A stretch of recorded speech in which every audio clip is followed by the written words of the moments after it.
Arrancamos el programa del día de la fecha. Estamos con los amigos de KILLCODE conectados. Hi, my friend, are you listening me good? Here is Manu, there is Raulo. We are live in this exact moment. Hello, how are you, my friend? Yeah, very, very fine. Okay, I'm gonna tell you who is gonna go and make it, this interview. I'm gonna leave you with Raulo. He's gonna make you the exact question. We make all bands from all parts of the world we talk about. Later we're gonna talk about for the present of KILLCODE, okay?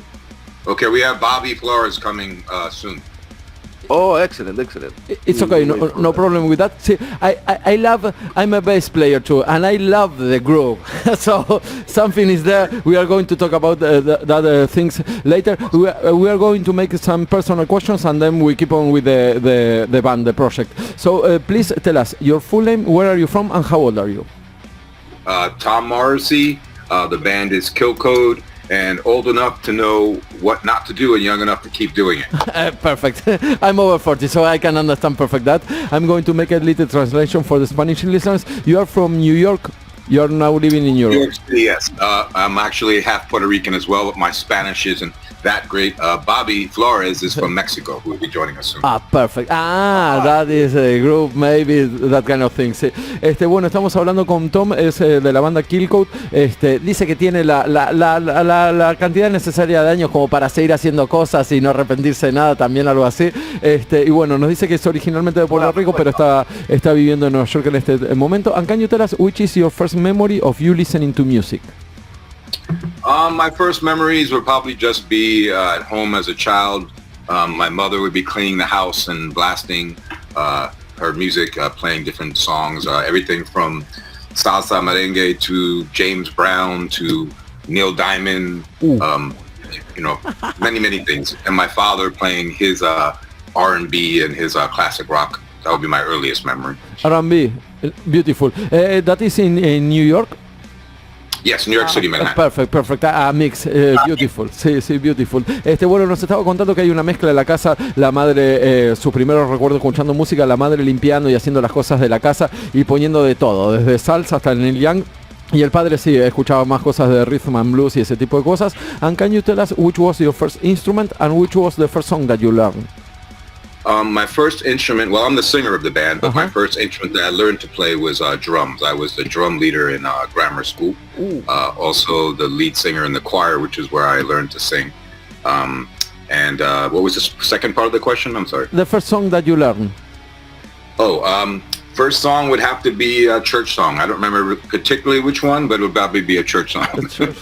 You're not the first one, because we like to speak with these kind of things, Manu is now in Buenos Aires and living in Spain, and we like to know, because, we are all musicians.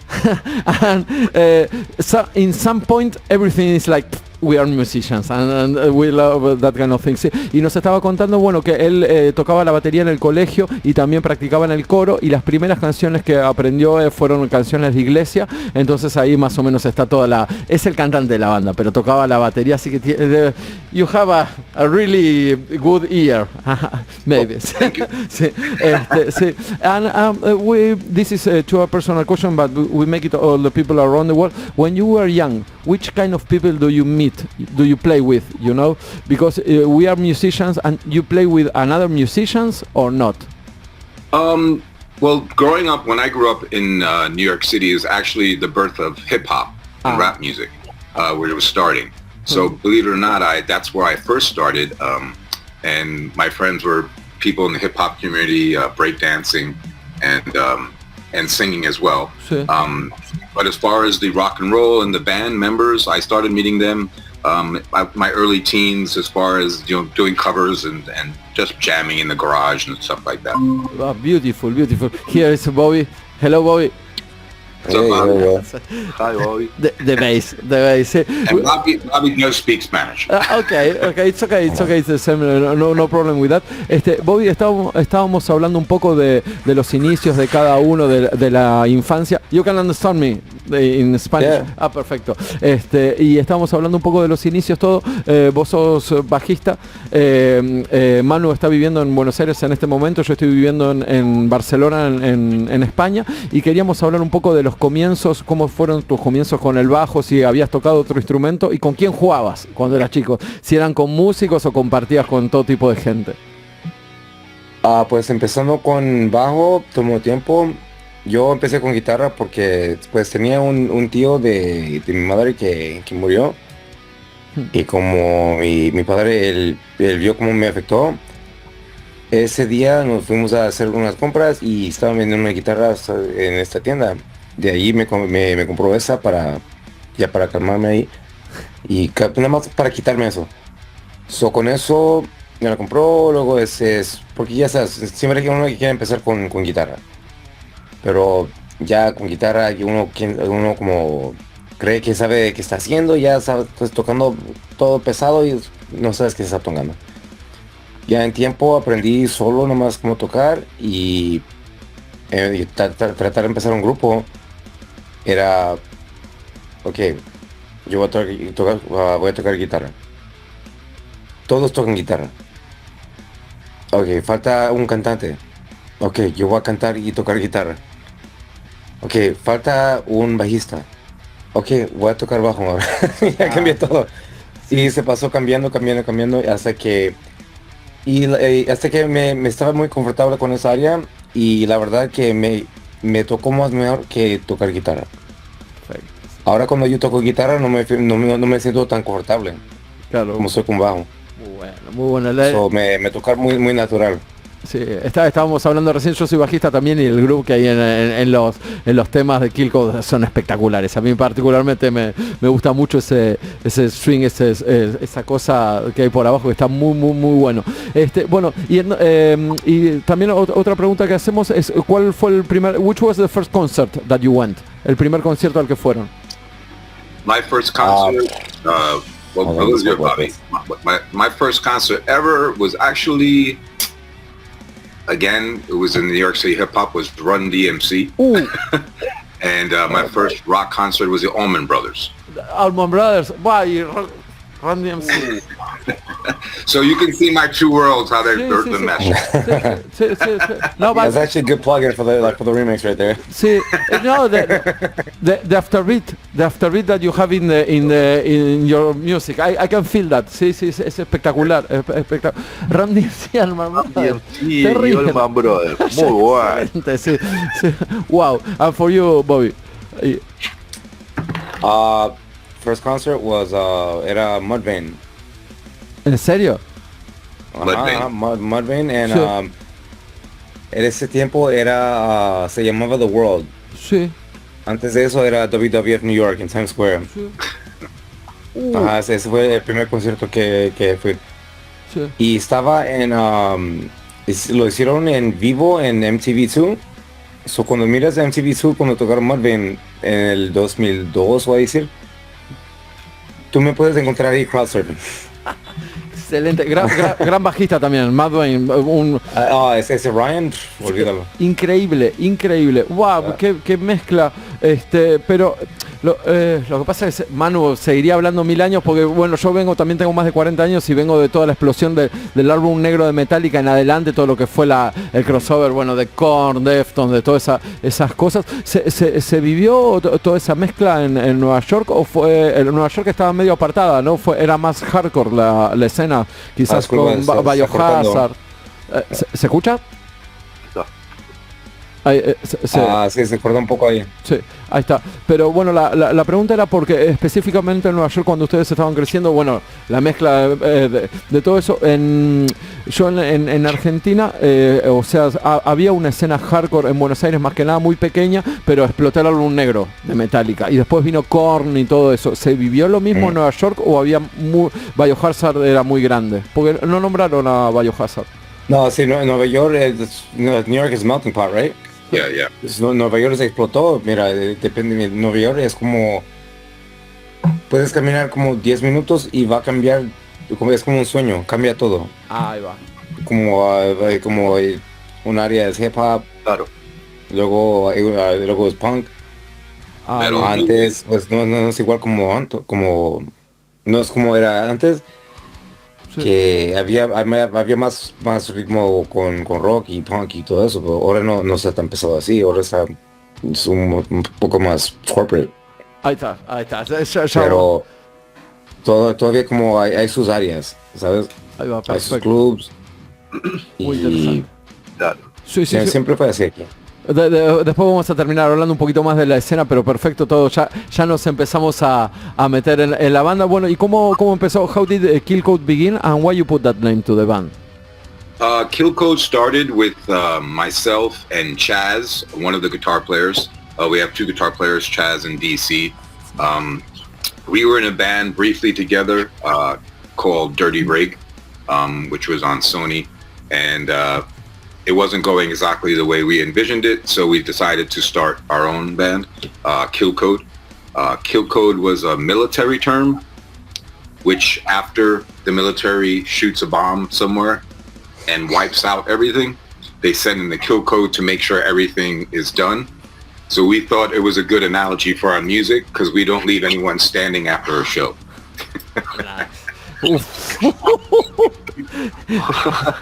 Beautiful. I don't. You don't need explanation for that. Sí, so it's like a punch. Wow. Sí, terrible. Sí. Bueno, no, what year more or less? ¿En qué año más o menos? What year? ¿En qué año más o menos empezó la banda? I'm sorry? The year. Wow, the band got together. Well, the band now, the way I like to look at the band when it started would be when DC and then Bobby came along. And that would be about, I would say, 10 years. Perfect. Bueno, no, lo que nos estaban contando, The Explanation es buenísimo, tengo que traducir eso, sí. Nos estaban contando cómo empieza, cómo empezó KILLCODE. Bueno, empezó con Tommy, con Chad, con uno de los guitarristas. Hace un montón de tiempo tenían otra banda que había firmado para Sony, bueno, pero no encontraban la dirección que ellos querían, y empezaron, bueno, con otros músicos, con KILLCODE. Y KILLCODE es cuando es un término militar, que cuando van y bombardean una región, y que no queda nada. Después viene KILLCODE, viene la gente para ver si ese exterminio fue total, y es lo que ellos quieren que la gente sienta cuando terminan un concierto. Excelente, sí. And in 2012 you released your first album, KILLCODE. How was the recording process of that first album? The first album that we did was recorded with a producer named Stacey Odell, who was a good friend of the band and producer in the local New York City scene. And our first release was an EP, and it was a really quick process. We had just really gotten together.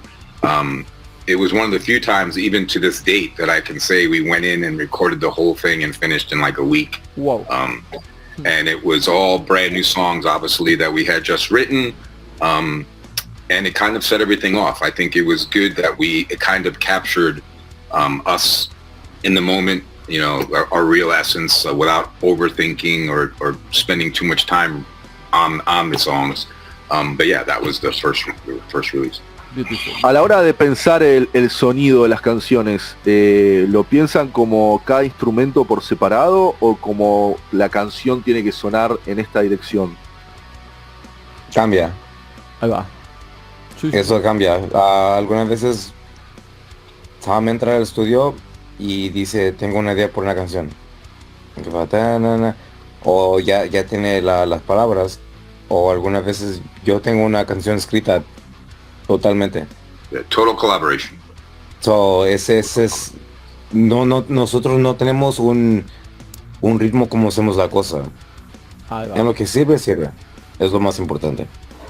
Pero no es normal. Cuando entramos al estudio, mira, decimos que tenemos un concierto en 2 días. Entramos al estudio, no ensayamos una canción porque salimos con 3 canciones. So, es muy natural. Muy bueno. Sí, y Manu, gran consejo para las bandas también, o sea, que se fijen lo que funciona. O sea, I think that is clever. Sí. Perdón, Raúl, tú se estás lupeando lo que vos decís. Sí, no sé por qué. Creo que tienen abierto. porque me estoy escuchando lo que ellos escuchan, me parece. Quizás Tom... claro, el monitoreo de alguno de estos. Sí, Tom, you have monitors? I'm sorry? You have monitors? Hay un eco. Sí, maybe it's a low. You need me to turn off or something? Sí. Or? Ahí está, ahí se arregló. O sea, maybe... hay un poquito de eco ahora, pero paró un poquito. Así que... Sí. No, it's okay, sí. Pero bueno, me parece muy bueno el consejo, Bobby, de que las bandas en general se enfoquen en lo que les parece que es correcto y sigan para adelante por ese camino. No importa, viste, si el ego, ¿no? De cada uno. Ay, no, mi guitarra, esto. Gran consejo, me parece muy bueno. Pues es una cosa de artista, ¿no? Un artista siempre hace lo que le conviene a ellos, lo que es el estilo de ellos. El estilo nunca tiene que ser una cosa solamente. Ahí va. En lo que enfocas, en lo que quieres hacer, es lo más importante. Totalmente. Ahí va, perfecto, totalmente de acuerdo. In August of this year you released your last single, One Trick Pony. You changed many things in the recording process, or it was more or less the same? Well, actually, no, that was a new experience recording for us, which you may know, our prior releases before One Trick Pony was recorded by Joey Z, guitar player for Life of Agony, the band Life of Agony, another New York band. Joey Z is a guitar player, also a good friend of ours. He produced our prior releases, but he's very busy now with Life of Agony because they're touring and they're doing very well themselves again. So we decided to go in the studio ourselves with a new producer, Javeth Roa, who is part of our record labels team. And it was the first time we actually co-produced with someone. So it was a somewhat new process as far as working with a new producer and also us co-producing it. And also it kind of harkened back to the first time you asked me about when we recorded, where we went in quick, did everything quick, mixed it quick, didn't put too much thought back behind it as far as overthinking it. So yeah, that in that sense, it was a new process. Perfect. Van Halen style. Sí. Plug in and play. You are part of a record label, or you have the band? We're on an independent label, Mother West. Originally based out of New York City, now based out of LA and New York City, yeah. Perfect. Then you can send the songs and the artists, and we can play them on the. We have we have a special moment for each record label in this radio. Okay. So of course sure. you're welcome. Of course. And can you tell us where does the inspiration for the songs came from? For One Trick Pony? No. In general. I mean, I write most of the lyrics. The guys will input if they like something or if they don't like something. But most of it is just about life. The ups, the downs, the hangover. Just the good, the bad, the ugly. And that's pretty much it. I mean, sometimes I do write where it's more fictional and I'm speaking from a different point of view. It's not necessarily about me, but I can put myself in a situation. Sometimes it may be something like Bobby might say he'll come up with a chorus or a line and say, like for instance, all gas, no brakes. Bobby just came up with that, and I'll come up with a concept behind that. So again, like Bobby was mentioning earlier about how we write and it being a very collaborative process, it's about life. That's a collaboration with life, my lyrics. Beautiful. See, and I have to make another personal question because I'm in Barcelona now. I'm in Spain, and I'm an immigrant. No, I came from Buenos Aires here. How do you feel about being an immigrant? I know that you are living there a long time ago, no? But how do you feel about that, living in New York or maybe in the States? Again, we're the band's a pretty big melting pot. At the moment, we're more Latino than anything, which is great. I'm half Puerto Rican, as I mentioned. Bobby's took their jobs. He's Puerto Rican as well. And New York City, like Bobby mentioned earlier, again, is a melting pot. I tend to feel like, the outsiders are the insiders in New York. It's a very inclusive place, and I'm happy to live here. Sometimes I forget the rest of the world is not like New York City, which I wish it was. Yep. Beautiful. But yeah, we're all about being inclusive and no one in America is from America except the American Indians. So I can understand that. See, perfect what you're saying. Perfect what you're saying. Nice flag. Beautiful, nice flag. See, I can understand. Thanks for that. I'm living here. I live a lot of... Barcelona, it was one of the best places that we ever played, and we hope to come back soon. See, I know I was looking for the band. You tour around Europe. How do you feel about that? Yeah. It was amazing. We did it a couple times, and hopefully we're doing it soon in the new year. It was basically the festival circuit. We played at Rockfest in Barcelona, Germany, France, the UK. The way we like to call it is spreading the code, just spreading the music to everybody around. So as far as how we like playing in Europe and in South America and Latin America, we love it. Yeah. Wow, beautiful. And how do you feel in the United Kingdom? Because they rock. Well, it's one of our favorite places to play as well. Very different, but good different. Very passionate about metal, rock and roll, and a good concert. Not afraid to show it either. In New York, sometimes people tend to, judge, watch, but... Hey, you're not even in a band. Wow, really interesting. I thought because I have a lot of doubts, how the people from North America, from United States feel about Europe, and the people from Europe feels about, we always fight about Metallica, so that is my experience, at least with musicians and artists, we tend to get each other. Exactly. Music is a universal language, Ahí está, muy bueno, mano, todo lo que dijo. Talking about that, I love the sound of Liner Skinner, CC Top, that kind of fun. And you have that sound. I love the way that both guitarists use the harmonic, in yes, the theme and the groove. And there is a lot of journalists, and that are saying that kind of music is dying. What do you think about that? And I want to talk about if in the circuit of New York there's another band like KILLCODE or not. Well, I'm sure you know this too. Every 5 or 6 years, rock and roll is dead. So I'm used to hearing that, and I'm sure you guys are too. I think like anything, things come back around. I know they were saying it was dead 5 years ago, and now they're saying it's coming back. So I think you just stick true to your heart, your rock and roll metal heart, or whatever it is that you play. As far as in New York City, there's a scene, not as big as it used to be. I think a lot of people want to get out of the scene and play outside of New York City. There's a bunch of bands. Bobby, would you want to add anything? There's I don't know. I'm going. No, there's a bunch of great bands that are still like in New York.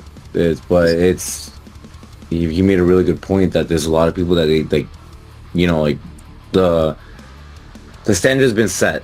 Nobody stays in New York anymore now. So now everybody goes to go elsewhere. Whether it's Europe, whether it's just outside of New York State, it's just out. Just keep traveling. Before it was very much everybody stood in the same spot, and it was a beautiful thing. It was a fun thing. But again, the standard was set. Thanks, KILLCODE. No, that's true. I feel saying, more... that was before I was even in the band.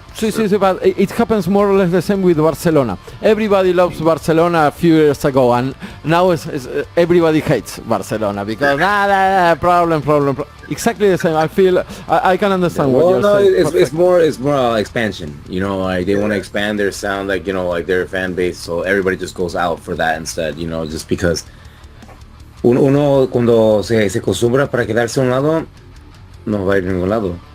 So, los grupos aquí en Nueva York se quieren viajar y tocar a otros lados para que toda la gente escuche su música, no solamente en esta área. Ahí va.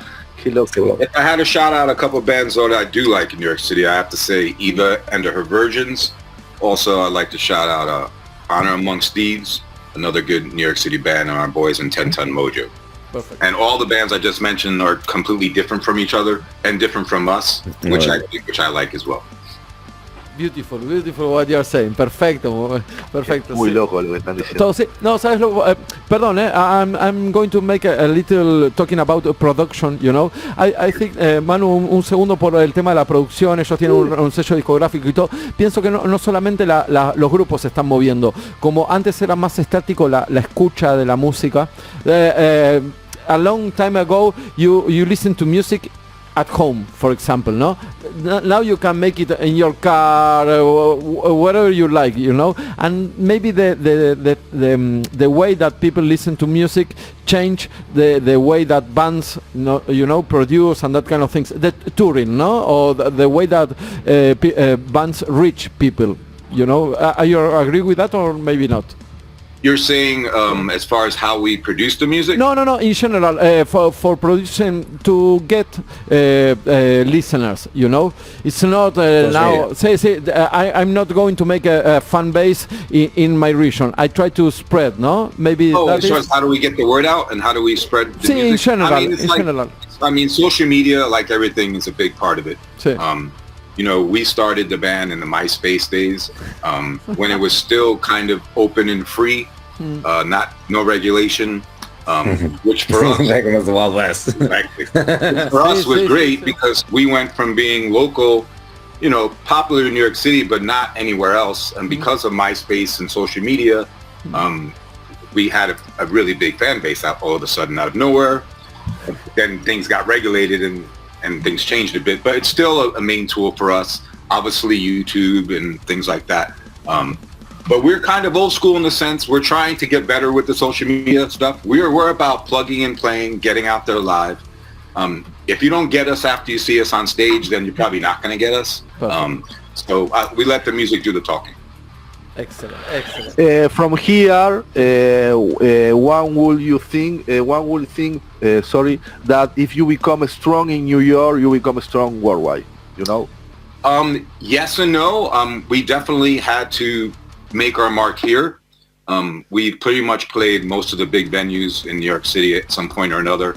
Urban Plaza, Gramercy Theater, Bowery Ballroom, and sold them all out and did well. And if we didn't do that, we wouldn't have been able to go to Europe, and we wouldn't have been able to go to South America. We wouldn't be able to visit Barcelona. Perfect. So it was important to make a name for ourselves here. But like Bobby was saying earlier, you know, we don't look at it as just a small bubble. We look at it as the whole world. So we're.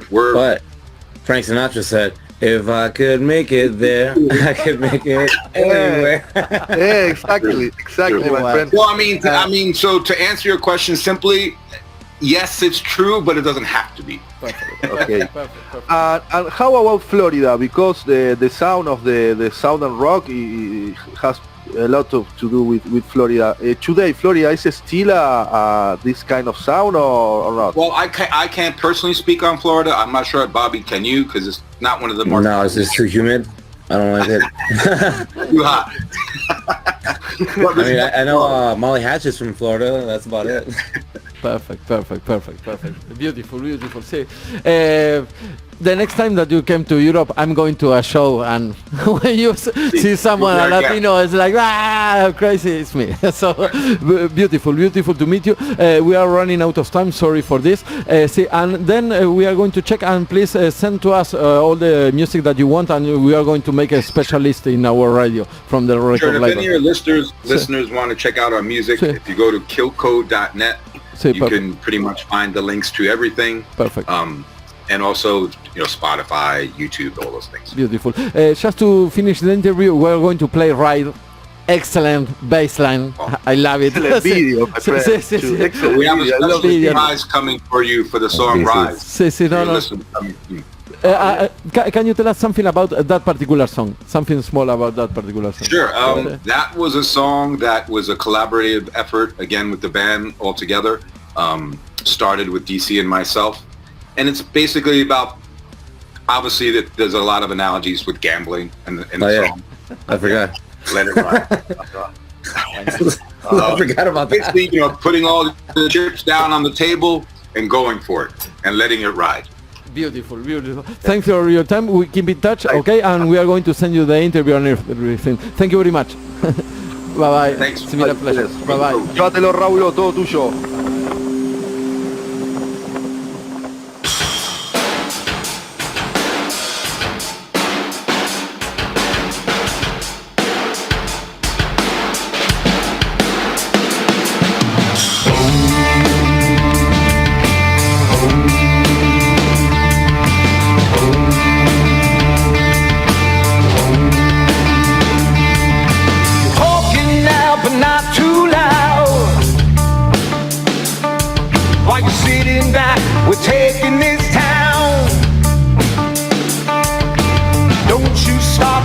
ain't no doubt.